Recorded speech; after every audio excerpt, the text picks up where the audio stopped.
Raja would remember the precise moment when his grandmother placed the bronze artifact in his 9-year-old hands and told him that it contained the dreams of 7 generations of women who had loved impossible men.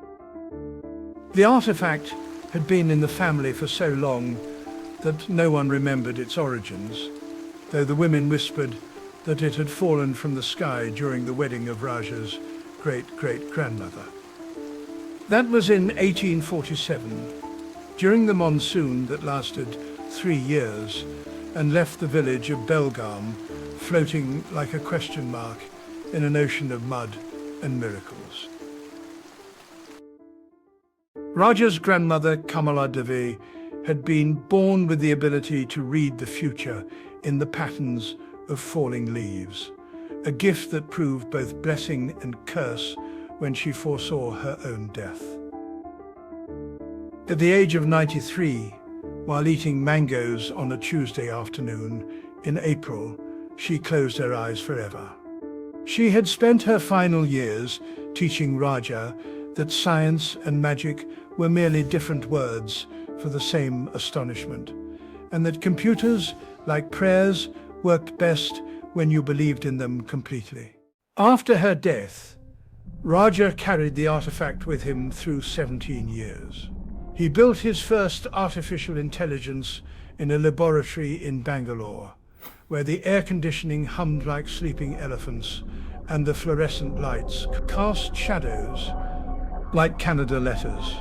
He named his AI SARA, a universal scanner capable of analyzing anything placed within her crystalline chamber, from the molecular structure of metals to the emotional residue left in forgotten photographs. In the same laboratory, he built the dream recorder, a machine to record the neurological symphony of sleeping minds. The machine resembled a silver cocoon, large enough for a person to sleep within. It would capture the whispers of dreaming neurons. Night after night, Raja would sleep inside the machine, allowing it to record his dreams with the precision of a lover memorizing the rhythm of a beloved's heartbeat. But the dream recorded had begun to malfunction. Instead of recording dreams, it had started to generate its own visions. When the investors discovered that his device had developed a preference for creating dreams about weddings and eternal brides, they declared him mad and withdrew their funding with the casual cruelty of men who had never believed in anything they couldn't sell. So Raja retreated to a cabin in the Western Ghats, where the jungle breathed like a living temple and time moved with the leisurely pace of centuries. He brought both SARA and the dream recorder with him. Each day, Raja would venture into the jungle, bring back a relic and place it into SARA's analysis chamber. SARA would analyze the relic and project strange symbols and narrate stories of cavemen hunting, stories of beautiful temple dancers, stories of and ancient birds. At night, the dream machine recorded Raja's increasingly vivid dreams that visited him each night. He had one reoccurring dream of the bride that wore red over and over again. Not the modern crimson, but the ancient hue of women who married the wind. The monsoon clouds hung like pregnant elephants in the sky. It had rained continuously for 7 days. Raja remembered his grandmother's story about the monsoon that lasted 3 years. The artifact, Raja recalled, and retreated into his cabin. Raja finally placed his grandmother's artifact into SARA's scanning chamber. Her sensors detected within its bronze surface the memory of feelings encoded like love letters written in a language that predated words. The bride in red reappeared.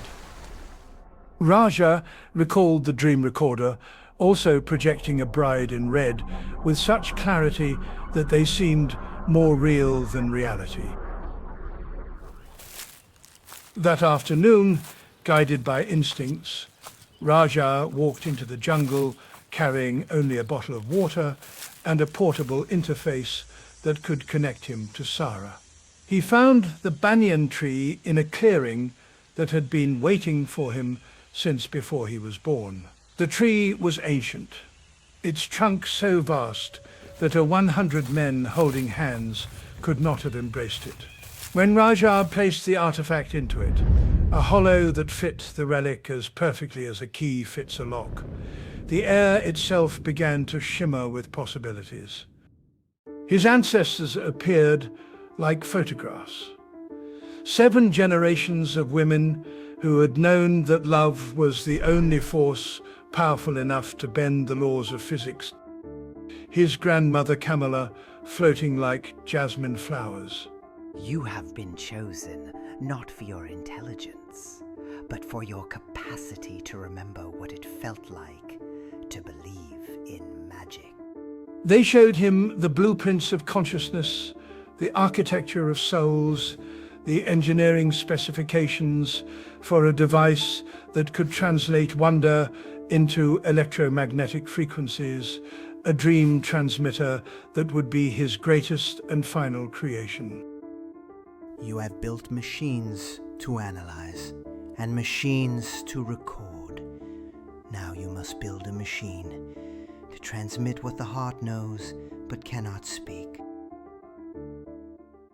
Over the months that followed, Raja built the dream transmitter in the shadow of the Banyan Tree, using plans that seemed to write themselves and materials that appeared when needed, as if the jungle itself were contributing to their work. The dream transmitter was designed to broadcast the very essence of wonder, to transmit not information but the capacity to perceive magic in the mundane. When it was switched on, people began to experience moments of inexplicable beauty.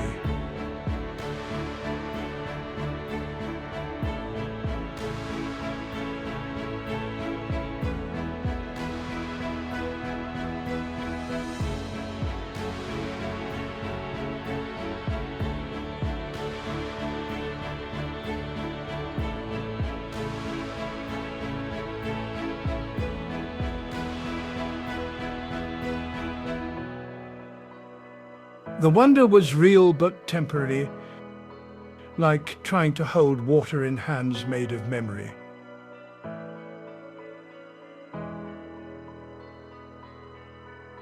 The problem was that Raja had forgotten how to wonder. Dream Transmitter was not separate from Raja.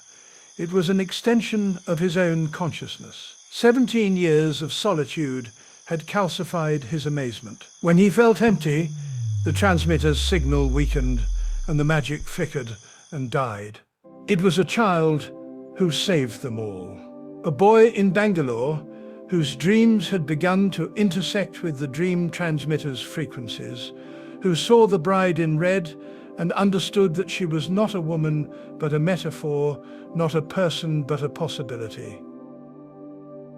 When Raja found him sitting in an apartment looking into an empty shoebox, he recognized in the boy's eyes his own younger self, the child who had once believed that the moon followed him home because it was lonely. And in that moment, sitting cross-legged on a floor that seemed to be the center of everything, he was the boy, and the boy was him, and they were both the bride beneath the eternal tree. And at that moment, wonder returned to Raja. He remembered how excited he was to cut the thorny jackfruit, and later enjoying it with his grandmother, his happiest childhood memory. He believed in magic again. Dream Transmitter, no longer constrained by the limitations of its creator's diminished capacity for wonder, sent its signal racing through the collective unconscious of the subcontinent.